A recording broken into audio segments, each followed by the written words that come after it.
Hello students of class 12th.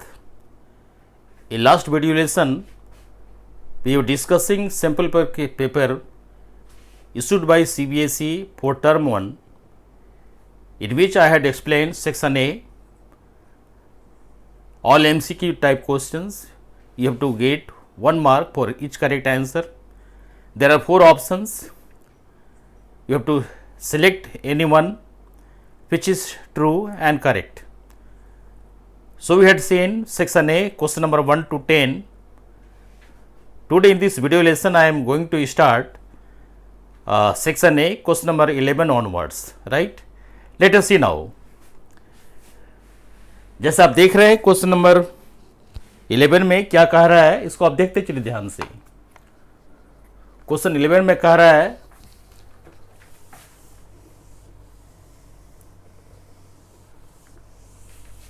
Yes question 11, इसमें कहा जा रहा है, पहला ये टॉपिक हमारा कौन सा टॉपिक है, रिलेशन का है. Let the relation R in the set A X such that X belongs to Z. X क्या है, एक्स एक इंटीजर है और वह 0 से 12 तक है. सारे पॉजिटिव इंटीजर्स हैं 0 से 12 तक, 0 भी है और 12 भी है.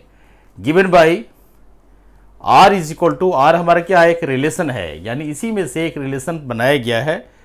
इस तरह से रिलेशन में ऑर्डर पेयर ए बी है, इस तरह से कि दोनों का जो एब्सोल्यूट वैल्यू है ए और बी का डिफरेंस, ए और बी के डिफरेंस का जो एब्सोल्यूट वैल्यू है वह क्या है, 4 का मल्टीपल है, यानी 4 का गुणांक है, यानी वह 4 से विभाजित होता है. ए और बी का डिफरेंस जो है 4 से विभाजित होता है, 4 से डिविजिबल है, 4 से डिविजिबल है. करेक्ट. तो क्वेश्चन समझ गए आप. देन दिस बॉक्स 1, यानी इस तरह का क्या दिखा जाता है, इक्विवेलेंस क्लास. इक्विवेलेंस क्लास का मतलब कि अपने कैटेगरी का है. ये एक ऐसा क्लास है कि जो इस रिलेशन को फॉलो करता है, इस रिलेशन को फॉलो करता है और इसमें 1 एक प्राइम रोल प्ले करता है. ध्यान रखिए, बहुत सिंपल सी बात कर रहे हैं. इक्विवेलेंस क्लास 1 का मतलब हुआ, बहुत सिंपल इस भाषा में, कोई हम रिलेशन का डिफिनेशन नहीं दे रहे हैं आपको, बिल्कुल सिंपल भाषा में समझा रहे हैं ताकि माइंड में इक्विवेलेंस क्लास का जो डर है वो दूर हो जाए. यानी इस रिलेशन में जो दिया हुआ है मॉड ए माइनस बी, इसमें से ए या बी में से कोई एक 1 होगा ही होगा. और हमारा सेट कौन सा है, सेट हमारा इसी में से है X that X belongs to Z and इतना इतना इतना. चूंकि आपको आंसर दिया हुआ है, 4 ऑप्शन दिए हुए हैं ए बी सी डी, इसी में से 4 ऑप्शन में से कोई एक होगा. पहला तो ऑप्शन जो आपका कहा है कि 159 है, दूसरा ऑप्शन है 0125 है, और तीसरा ऑप्शन सी है नल सेट, और चौथा ऑप्शन सेट ए, पूरा का पूरा सेट ए है. तो आप यहां ध्यान दीजिए, जैसा आपको बताया इक्विवेलेंस क्लास जब 1 बनाएंगे तो इसमें से ध्यान रखना है कि 1 हमारा एक प्राइम एलिमेंट का रूप में रहेगा ही, यानी 1 समथिंग डिफरेंस, 1 को किसी से घटाया जाए, जो रिजल्ट आएगा वह रिजल्ट 4 का मल्टीपल होगा. इसको आप ध्यान रखिए. समझ में आ गया. 1 से किसी को घटा दिया जाएगा, उसका जो रिजल्ट आएगा वह रिजल्ट 4 का मल्टीपल होगा. ध्यान रखिए. अब आप यहां से ढूंढते चलिए, हमको सेट ए में देखना ही है, तो सेट ए में कौन सा एलिमेंट है, इंटीजर है, 0 से लेकर 12 तक. करने का आवश्यकता नहीं है, आप जान रहे हैं 0 1 2 3 से लेकर 12 तक नंबर इसमें है. लेकिन चूंकि हमको इसमें इक्विवेलेंस क्लास की बात होती है, तो इक्विवेलेंस क्लास आपको बता दिया कि डिफरेंस मॉड ए माइनस बी में 1 एक एलिमेंट रहेगा ही रहेगा, बी कोई दूसरा हो सकता है. तो और दोनों का डिफरेंस लेने के बाद रिजल्ट हमारा 4 का मल्टीपल होगा ही होगा. इसको ध्यान रखिएगा. This is the conceptual meaning of equivalence class. जो डर है इसको आप दूर कर लीजिए पहले. ठीक है, तो शुरू करते हैं. पहले ए से शुरू करते हैं. 1 रहना ही रहना है, तो 1 यहाँ है, 1 यहाँ भी है और 1 यहाँ भी है. ये 3 जगह 1 अवेलेबल है. ए में है ऑप्शन बी में भी 1 है, ऑप्शन डी में भी 1 है। ऑप्शन डी में 1 कैसे है, 0 के बाद 1 आता है, 0 1 2 3 like 12 ऐसे करके। इसमें 1 है तो चलिए शुरू करते हैं। पहले इससे शुरू करते हैं। 1 1 माइनस 1, 1 माइनस 1 क्या है, 0 होता है। 0 is multiple of 4, no problem, ये तो ऑब्वियस सी बात है। दूसरा चलिए, क्योंकि 0 को आप 4 से मल्टीप्लाई करेंगे तो 0 ही होगा। मल्टीपल मतलब 4 का मल्टीप्लायर है वो, ठीक है। चलिए अब चलते हैं, 5 ले लीजिए। 5 माइनस 1 कितना होता है, तो 4 होता है। 4 इंटू 1 यानी 4 मल्टीपल है, ये भी होल्ड कर गया। 9 माइनस 1 क्या हो रहा है, 8, ये भी हमारा 4 का मल्टीपल है। तो 1 हमारा एक प्राइम रोल प्ले करेगा, और ऐसी स्थिति में हमारा जो सेट है वह मल्टीपल ऑफ 4 होता है, यानी एक सेट के एलिमेंट सारे एलिमेंट सेटिस्फाई कर रहे हैं। चलिए आपको समझाने के लिए हम कहते हैं बी क्यों नहीं होगा, बी को चेक कीजिए। 0 माइनस 1 तो -1 आ गया, यानी 1 आ गया। 1 4 का मल्टीपल नहीं हो सकता, इसलिए ये खंडित हो गया, ये नहीं होगा। सी में नल सेट, इसमें तो कोई एलिमेंट ही नहीं है, तो इसमें जाने की जरूरत ही नहीं है। डी में हमारा ए है, चूंकि ए में क्या है, 0 भी है 1 भी है, तो 0 और 1 का डिफरेंस तो ऑटोमेटिकली 1 हुआ, positive difference, absolute value difference तो 1 हुआ। तो ये 4 का मल्टीपल नहीं है, तो भी इस तरह से खंडित होगा, नहीं हुआ। तो इस तरह से देखिए, इतने ऑप्शन में ए बी सी डी में हमारा सिर्फ एक ही ऑप्शन है, तो हमारा जो ऑप्शन हुआ 11 के लिए ए हो गया। इस हिसाब से आपको आंसर देने हैं। यदि आप बिल्कुल कंफर्म है तो आप इस तरह से गेस करके, रफ करके, इस गेस नहीं कहते हैं इसको, लेकिन समझ करके आंसर डायरेक्ट दे सकते हैं। बट कुछ ऐसे क्वेश्चन होते हैं जहां आपको सॉल्व करना ही पड़ेगा। चलिए हम चलते हैं नेक्स्ट क्वेश्चन 12 की ओर।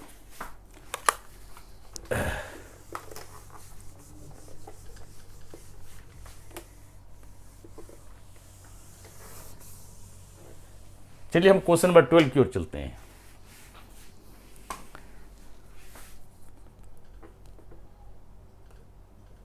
चलिए क्वेश्चन 12 क्या कह रहा है, यदि e to the power x plus e to the power y is equal to e to the power x plus y, यदि e to the power x plus e to the power y बराबर e to the power x plus y होता है, तब dy by dx क्या होगा। तो dy by dx करने के लिए आपको तो सॉल्व करना ही पड़ेगा। इसको आपको डिफरेंशिएट कीजिए, डिफरेंशिएट करके देखिए, डिसीजन लीजिए कि क्या होता है। तो सिंपल से बात है, इसको डिफरेंशिएट कीजिए, differentiating with respect to x, तो क्या होगा डी डी एक्स। बहुत सिंपल सा वर्क हम कर रहे हैं ताकि आपको हर चीज रिकॉल हो जाए। e to the power y is D D x of e to the power x plus Y. अब चलिए, ये क्या एक्सपोनेंशियल है, differential of the sum is sum of the differential, so D D x of e to the power x plus ddx of e to the power y is differentiation of e to the power x is e to the power x, यानी ये जो कहते हैं हो जाएगा। और चूंकि ये फंक्शन क्या है, x प्लस वाई पावर में है, तो दोबारा डिफरेंशिएट किसका होगा, D D x of X plus Y. ये हमारा फंक्शन क्या हुआ, फंक्शन ऑफ फंक्शन का हुआ। उसी तरह से यहां देखिए, एक्सपोनेंशियल का डिफरेंशिएशन किया और e to the power x हुआ। अब x का डिफरेंशिएशन करेंगे तो 1 हुआ, plus e to the power y का differentiation e to the power y, फिर y का होगा तो dy बाई dx होगा। ऐसे करके इम्प्लिसिट फंक्शन नेचर है, इम्प्लिसिट फंक्शन है, ठीक है। उसी तरह से e to the power x plus Y, फिर डिफरेंशिएट कर रहे हैं तो D D x of X 1, D D x of Y D Y by D X, ये आपका आया। अब इसको आप D Y by D X को बाएं तरफ रखिए और इसको सॉल्व कर लीजिए। चलिए D Y by D X को बाएं तरफ रखते हैं, तो डायरेक्ट कर लेते हैं हम। D Y by D X को लेफ्ट साइड कर लिया डायरेक्ट, क्योंकि सिंपल सा दिखाई पड़ने वाला एलिमेंट्स हैं। तो e to the power y left side में, राइट साइड में हमारा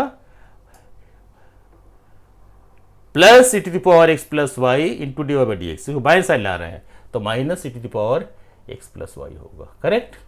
D Y by D x common ले लिया, राइट साइड में क्या बचा, तो आपका e to the power x plus y बचा, minus e to the power x, ये हुआ, करेक्ट।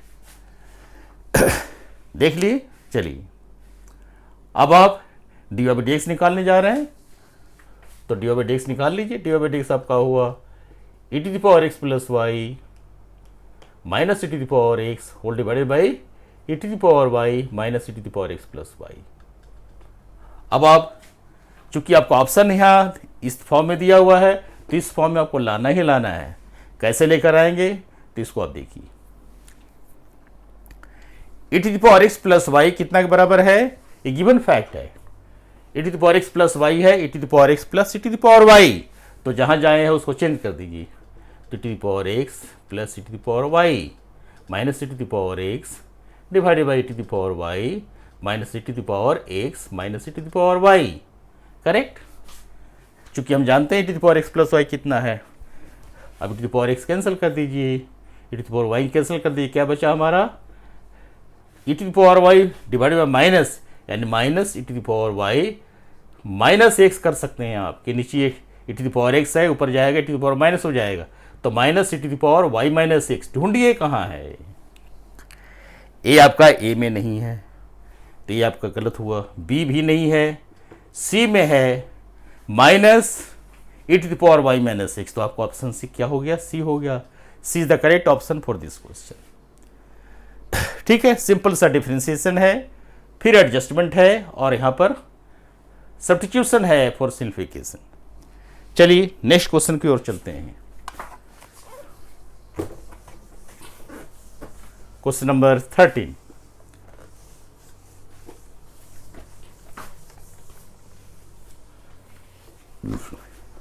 क्या कर रहा है, पहले इसको देख लीजिए ध्यान से। पहले वाला क्वेश्चन नंबर डिफरेंशिएशन देखा था, एक्सपोनेंशियल फंक्शन का डिफरेंशिएशन। अब यह क्वेश्चन नंबर 13 क्या कह रहा है। क्वेश्चन 13 है, given that matrices A and B of order 3/n।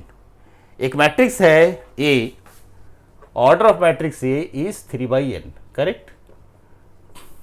फिर order of matrix B, order of matrix B is what, 5/n। 5/n, m sorry, m/5, sorry m/5, m/5 ये आपका है। ठीक है। Then the order of matrix सी,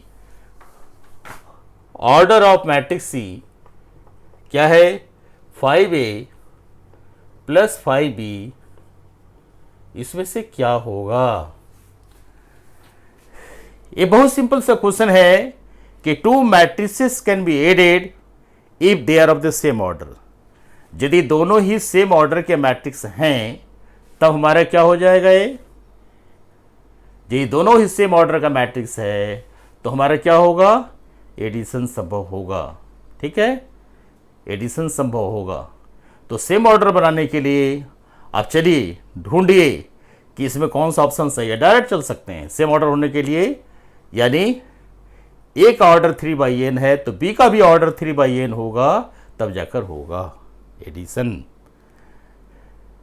उसी तरह से यदि बी का ऑर्डर 3/5 है तो ए का ऑर्डर भी 3/5 ही होगा। समझ गए आप। चलिए तो पहला चलिए, ए क्या कह रहा है, 3/5 ऑर्डर होगा और एम और एन बराबर होगा। यदि एम और एन को बराबर कर लेंगे तो एम और एन का लफड़ा लगा ही रह जाएगा। यानी हमारा यदि एम और एन बराबर है तो एम और एन बराबर होने का मतलब है कि एम की जगह 2 ले लीजिए, एन की जगह 2 ले लीजिए, तो 3/2 और 2/5 दोनों मैट्रिक्स जोड़ नहीं किया जा सकता है। If you take M is equal to N, M और एन की कोई वैल्यू भी लेंगे, उस हिसाब से हम दोनों मैट्रिक्स को जोड़ नहीं सकते, यानी ये आउटराइट रिजेक्ट हो गया, ये संभव नहीं है। ठीक है। अब आप 3/5 चलिए, यदि बी का ऑर्डर माने 3/5 है तब क्या होगा, एन की जगह 3/5 कर लीजिए, बी भी 3/5 कर लीजिए, तब जाकर के संभव है। 3/3 करेंगे तो हमारा नेक्स्ट 5 गड़बड़ा रहा है। हमको ऐसा एक ऑप्शन ढूंढना है जहां 3 भी है और 5 भी है, तो आउटराइट रिजेक्ट हमारा क्या हो गया, सी भी हो गया और डी हो गया। क्या ऑप्शन बचा, बी, यानी B is the correct option. यानी ऑर्डर ऑफ मैट्रिक्स सी क्या होना चाहिए, 3/5 होना चाहिए, यानी हमारा ऑर्डर होगा 3/5। ये संभव है क्योंकि 3b और 5b है, इसलिए हमारा इसमें ऑप्शन क्या हो गया, बी हो गया। समझ गए? इस हिसाब से आपका हुआ। तो क्या बताया कि 2 matrix can be added if they are of the same order. तो सेम ऑर्डर होने के लिए क्या क्या जरूरत था आपको बता दिया गया। चलिए हम क्वेश्चन नंबर 14 की ओर चलते हैं। क्वेश्चन 14 क्या कर रहा है, देखिए ध्यान से।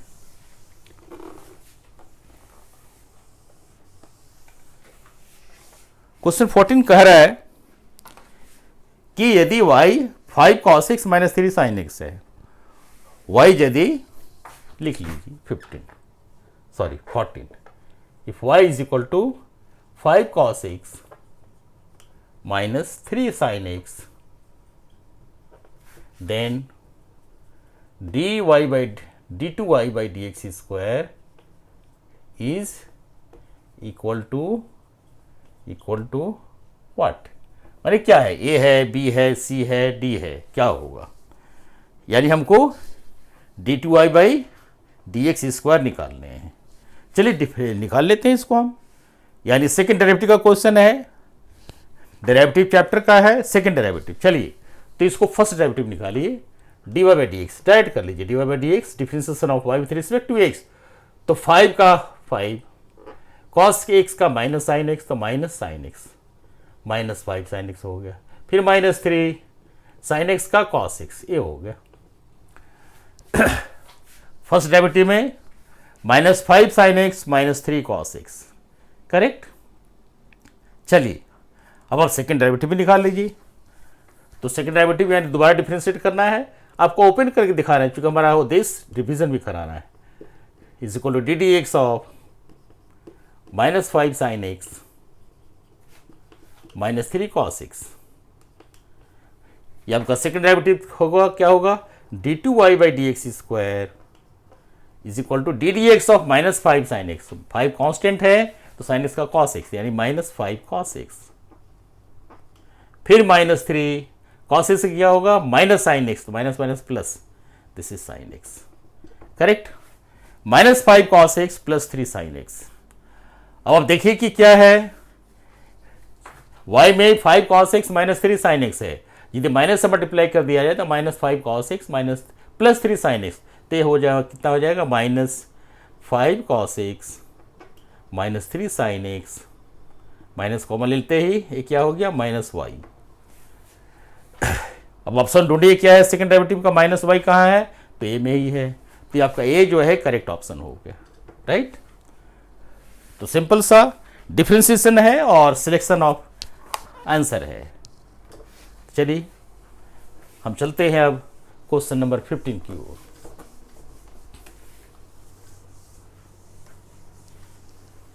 Late us see question 15। No problem. Question 15 क्या कह रहा है, देखिए, for matrix A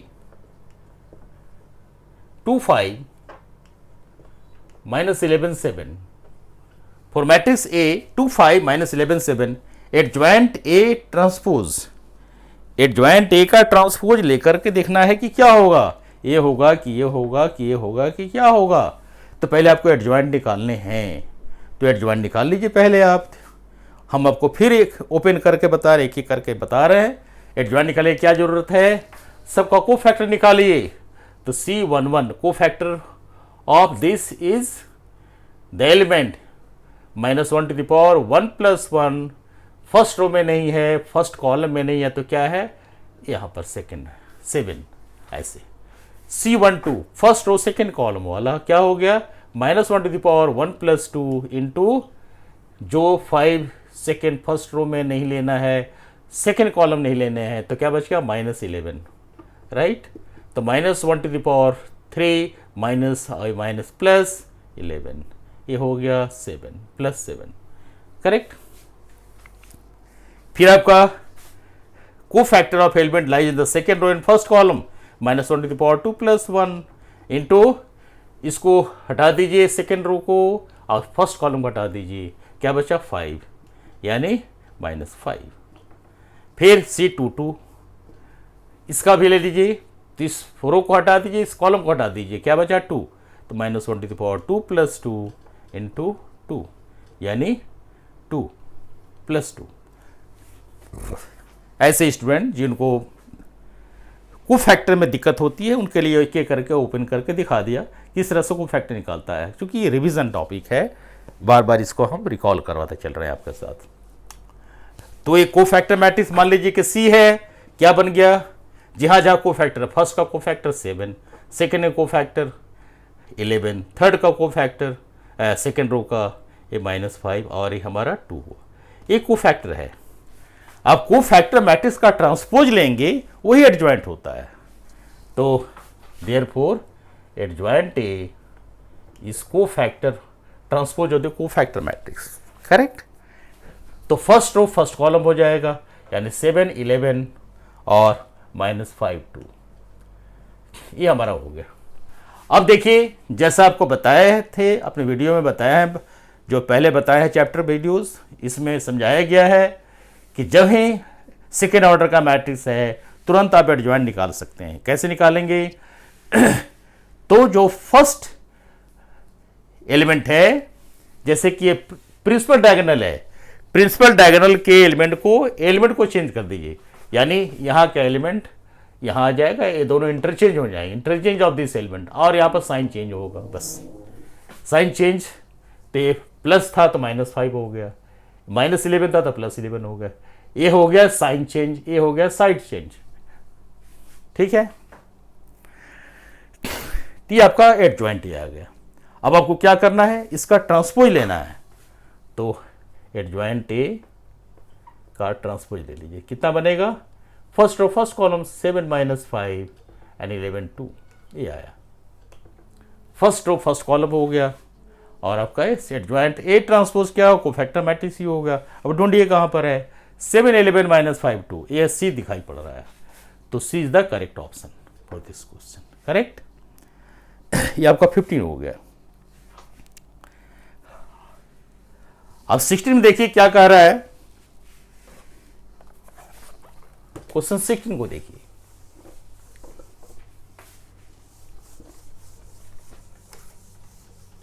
yes question 16,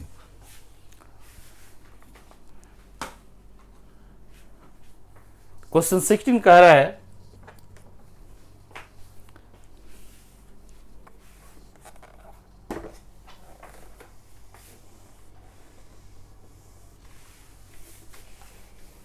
yes the point on the curve, एक कर्व है x² बाई 9 यानी 3² प्लस y² बाई 16 यानी 4² इज इक्वल टू 1।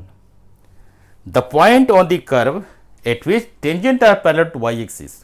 आप देख रहे हैं कि चूंकि इक्वेशन क्या है, it is the equation of ellipse, जिसमें मेजर एक्सिस क्या है, y वाला, यानी इस तरह का है, ऐसा है, इस तरह का फॉर्म बनेगा, ऐसा ये इस तरह से, ये हमारा y एक्सिस हुआ, ये x एक्सिस हुआ, ये हमारा नेगेटिव x है, ये पॉजिटिव नेगेटिव y है, करेक्ट। तो ये देखिए, यानी ये हमारा टोटल लेंथ कितना हुआ, 2a 2b, यानी ये हो गया 8, ये हो गया 6, 3 2 6, ये हमारा माइनर एक्सिस हो गया, ये हो मेजर एक्सिस होगा, मेजर एक्सिस कितना हुआ, 4 2 8, ये हुआ 3 2 6।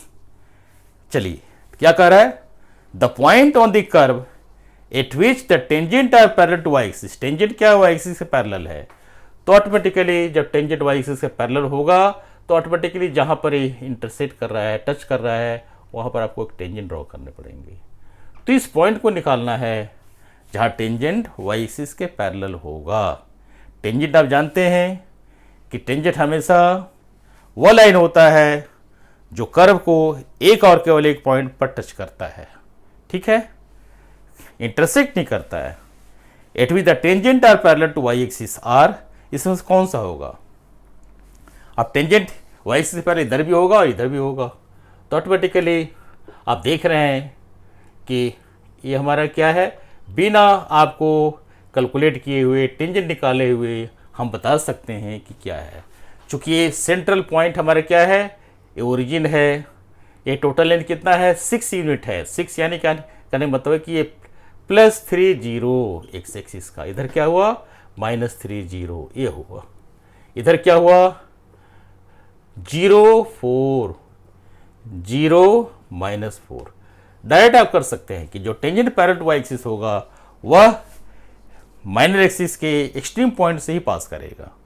तो ऑटोमेटिकली पॉइंट कौन सा हुआ बिना कैलकुलेट किए हुए, +3 -3 +-3 0। तो ढूंढिए, no need of further calculation, see the correct option. तो सिंपल फिगर से हम इसको वर्कआउट कर लिए और थोड़ा सा लॉजिक लगा दिए कि टेंजेंट हमेशा पैरेलल टू वाई एक्सिस जब दिया है तो ऑटोमेटिकली वह पॉइंट हमारा माइनर एक्सिस के एक्सट्रीम से ही निकलेगा।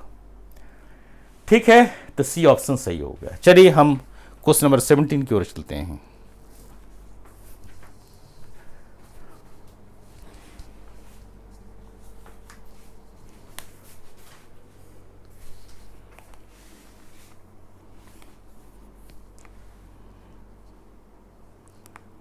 Yes, question number 17।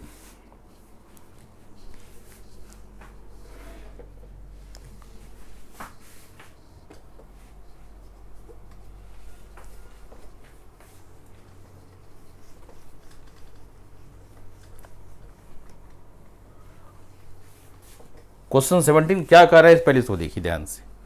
ये कह रहा है, क्वेश्चन पहले लिख देते हैं। Question 17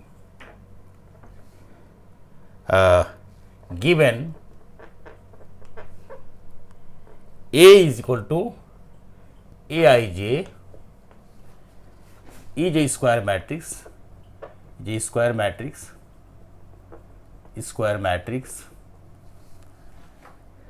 of order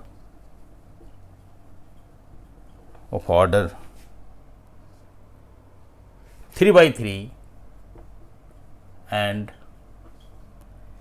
determinant A is equal to -7, then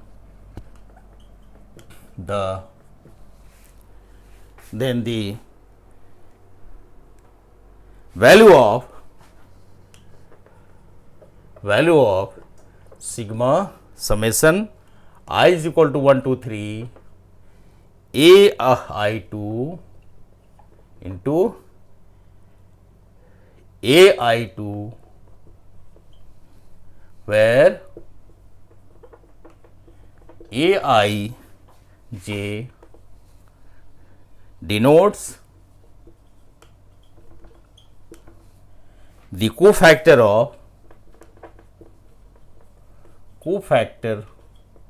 of element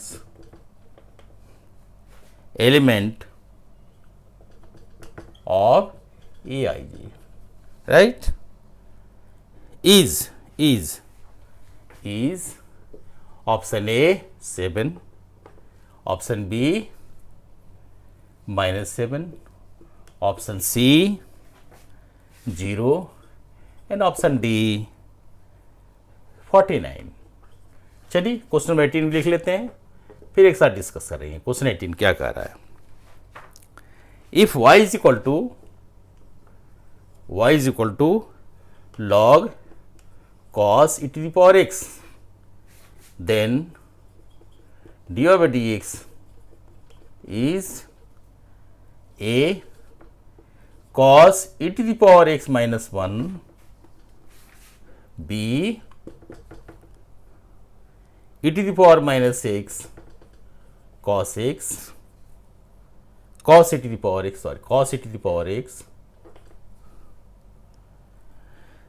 c e to the power x sin e to the power x,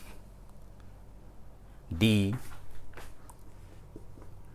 minus e to the power x tan e to the power x। Correct. चलिए question number 19, question 19 क्या कह रहे हैं इसको देखिए। Based on the given shaded reason, based on the given shaded region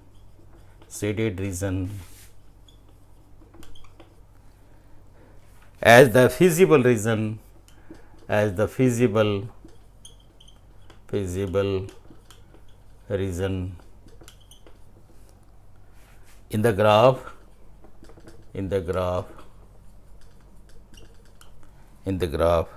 it which point is the objective function z is equal to 3x plus 9y maximum, right. Graph को draw कर लेते हैं।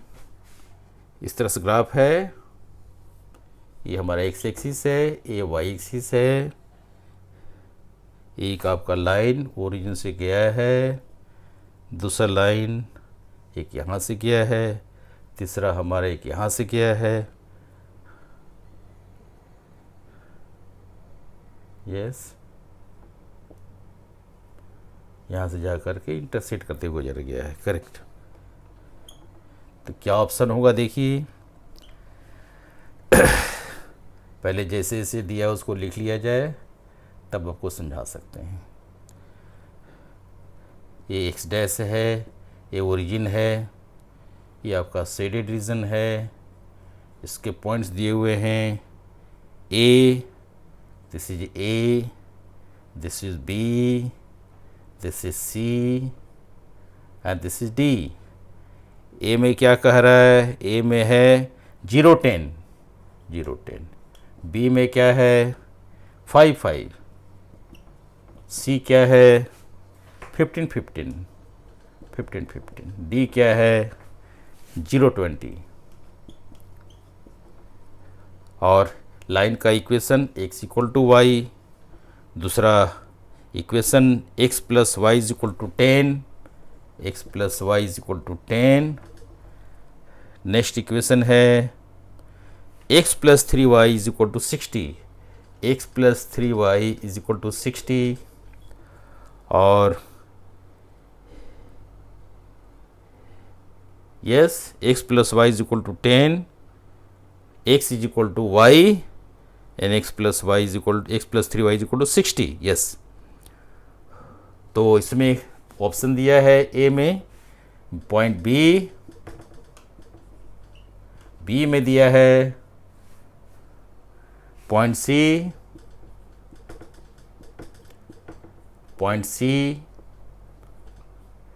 में दिया है पॉइंट डी, और D में दिया है every point on the line segment, every point on the line segment C D, correct. ये 19 होगा। एक क्वेश्चन और है, इसको भी लिख लेते हैं।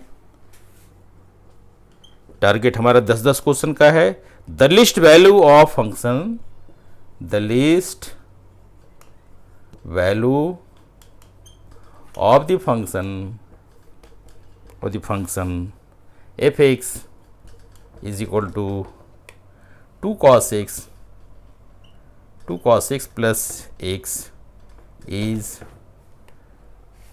in the closed interval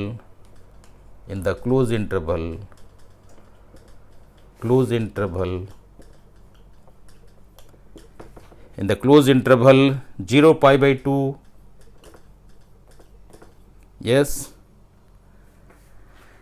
is A to B, pi by 6 plus root 3 C, pi by 2 D. The least value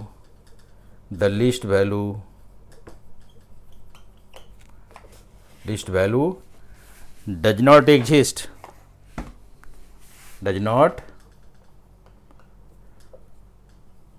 does not exist, ये आपका है। तो चलिए ये सारे पेपर आप जो सैंपल पेपर है पहले बता चुके हैं, आप डाउनलोड कर सकते हैं सीबीएसई के साइट पे जा कर के। ये आपका सीबीएसई का सिंपल क्वेश्चन पेपर है। तो हम सारे क्वेश्चन सेक्शन ए का ले चुके हैं। पहले वीडियो लेसन में 10 क्वेश्चन डिस्कस किए थे, आज भी 10 क्वेश्चन ले लिया गया, उसी का डिस्कस कर रहे हैं। चलिए हम क्वेश्चन नंबर 17 की ओर चलते हैं। 17 क्या कह रहा है, ध्यान से देखते चलिए। पहला जो ऑप्शन हमारा है वो क्या है कि किस टॉपिक का है। तो टॉपिक हमारा है given A is equal to A I J is square matrix, यानी मैट्रिक्स चैप्टर का है। करेक्ट, स्क्वायर मैट्रिक्स है, ऑर्डर बराबर होगा, ऑर्डर 3/3 दिया है और डिटरमिनेंट a - 7 दे दिया है। देन वैल्यू ऑफ दिस, इसकी वैल्यू क्या होगी ये पता लगाना है। Where A I J denote दी को factor of elements of A I J is 7, -7, 0 and D. तो इस ऑप्शन को हम यहाँ लिख देते हैं। ए में दिया क्या दिया है, ए में दिया है 7, बी में क्या दिया है -7, सी में क्या दिया है 0 और डी में दिया है 49। अब क्या ऑप्शन होगा इसको आंसर के लिए देखेंगे बाद में। अब चलिए यहाँ से ढूंढिए।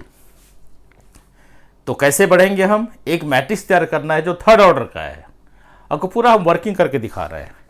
डिटरमिनेंट a -7 दिया, इसको भी लिख लीजिए, डिटरमिनेंट a -7 है। ओके, चलिए then value of this where A I J denote the cofactor of elements of A I J. तो लॉजिकली आप देखिए किस तरह से इसको हम समझाएंगे, कैसे करेंगे, इसको आप देखिए। ये पूरा लॉजिक पर आधारित है। लॉजिक क्या है कि जब डिटरमिनेंट को हम सॉल्व करते हैं, जैसे आप इसको इवेल्युएट कर रहे हैं, जैसे देखिए कि हम ए डिटरमिनेंट हमारा है थर्ड ऑर्डर का, A B C D E F G H I, ये हमारा थर्ड ऑर्डर का डिटरमिनेंट है। इसको आप सॉल्व करते हो, क्या करते हैं, ऐसे करते हैं A into cofactor of A plus B into cofactor of B plus C into cofactor of C. इस तरह से आपका हुआ, यानी ए और इसका cofactor plus B, first row से सॉल्व कर रहे हैं, बी और इसका को फैक्टर प्लस सी और इसका को फैक्टर जो होता है वही डिटरमिनेंट ए के बराबर होता है। ए हमारा है तो ये हमारा हो गया डिटरमिनेंट ए, इसको सॉल्व करने का होता है। समझ गए? तो इसी लॉजिक पर आधारित है, इसको कुछ करने की आवश्यकता नहीं है। Nothing is to be done, direct कर सकते हैं इसको, किसी भी रो या किसी भी कॉलम से इवेल्युएट कर सकते हैं, किसी भी रो या किसी भी कॉलम से इसको हम इवेल्युएट कर सकते हैं। तो इसी लॉजिक का सहारा लेकर के हम यहाँ पर इसको दिखा सकते हैं। देखिए क्या है, इसको पहले आप ओपन कर लीजिए, इसको पहले आप ओपन कर लीजिए, समेशन को ओपन कर लीजिए। तो ओपन करने से क्या होगा, देखिए AI2 यानी आई की जगह 1 लीजिए, A12 यानी A12 into A12 plus A22 into A22 plus A32 into A32। अब देखिए A12 क्या हो गया, को फैक्टर ऑफ A12 हो गया, फिर A22 क्या हो गया, को फैक्टर ऑफ A22 हो गया, जैसा आपको यहां बताया। यानी पूरा का समेशन जो है डिटरमिनेंट ए के बराबर होता है।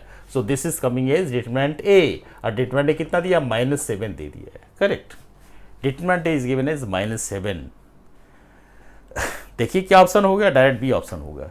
तो इस तरह से क्विक आंसर आप दे सकते हैं, बहुत जल्दी से आंसर दे सकते हैं इस लॉजिक को देख करके। समझ गए? चलिए ये हमारा हो गया ऑप्शन, यानी ये ऑप्शन सही है, बी ऑप्शन सही हो गया इसका। तो जो लॉजिक पॉइंट्स हैं इसको आप ध्यान से देखिए और समझते चलिए। यस, अब हम लोग चलेंगे क्वेश्चन नंबर 18 की ओर। क्वेश्चन 18 क्या कह रहा है, पहले आप ध्यान देख लीजिए। ये कोई जरूरी नहीं है सबको आप डायरेक्ट सॉल्व कर, जहां जरूरत पड़ेगी उसको आपको इवेल्युएट करना ही करना है, उसको आपको काम करके आंसर निकालने हैं। बहुत फास्ट तरीके से आपको इसके आंसर देने हैं। चलिए क्वेश्चन नंबर 18 को देखते हैं। 18 क्या कह रहा है, y दिया है log cos e to the power x then dy by dx, यानी पूरे कंडीशन में कहा है कि हमको डिफरेंशिएशन निकालना ही निकालना है, तो कर लीजिए y is equal to log cos e to the power x then d Y by D x. So d Y by D x direct differentiate कर दीजिए, जो डिफरेंशिएशन हम जानते हैं लॉग एक्स का डिफरेंशिएशन होता है 1/x, तो ये आपका हो गया 1 upon cos e to the power x, लेकिन d D x of cos e to the power x होगा ही होगा। अब d D x of cos e to the power x करेंगे तो क्या होगा, माइनस साइन होगा, ये हो गया 1 upon cos e to the power x into minus sine e to the power x, और e to the power x का e to the power x, इस तरह से हो गया। समझ गए? ध्यान रखिए, पहले लॉग का हुआ तो 1 upon cos e to the power x into फिर कॉस का हुआ तो minus sine e to the power x, फिर हमारा ई एक्स का हुआ तो ई एक्स का ई एक्स, तो ये हुआ फंक्शन ऑफ फंक्शन, यानी माइनस साइन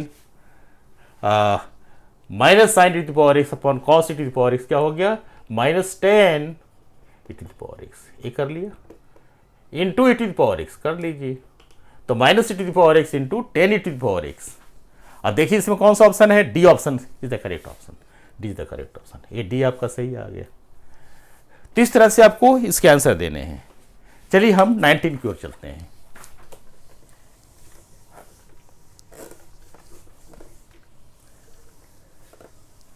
तो 19 में क्या है, ये लीनियर प्रोग्रामिंग का क्वेश्चन है, लीनियर प्रोग्रामिंग का क्वेश्चन है। तो लीनियर प्रोग्रामिंग के क्वेश्चन सॉल्व करने के लिए क्या जरूरी होता है, लीनियर प्रोग्रामिंग क्या होता है, लीनियर प्रोग्रामिंग है maximisation of profit, it is the branch of mathematics where we study the maximisation of profit with minimum cost, माने ज़्यादा से ज़्यादा फायदा सबसे कम कम खर्च पर कैसे होगा। तो ये हमारा चूंकि ग्राफिकल वर्क है, सब दिया हुआ ऑलरेडी, क्योंकि इसको हम प्रोग्राम करके शेडेड रीजन से वर्टिसेस से इसको हम कैलकुलेट करते हैं, तो सब कुछ दिया हुआ है। Based on the given shaded region at the feasible region in the graph at which the point is the objective function, इतना मैक्सिमम होना चाहिए। तो किसका मैक्सिमम है, तो आपको कुछ नहीं करना है, टेबल तैयार करने हैं। टेबल कैसे तैयार करेंगे, चल लीजिए 19 टेबल में कर दीजिए। पहले आप कर दीजिए पॉइंट ए, फिर कर दीजिए पॉइंट बी, यस पॉइंट इधर दे दीजिए, सॉरी पॉइंट ए यहाँ दे दीजिए, पॉइंट बी यहाँ दे दीजिए, पॉइंट सी और पॉइंट डी, यस 4 पॉइंट दे दिया।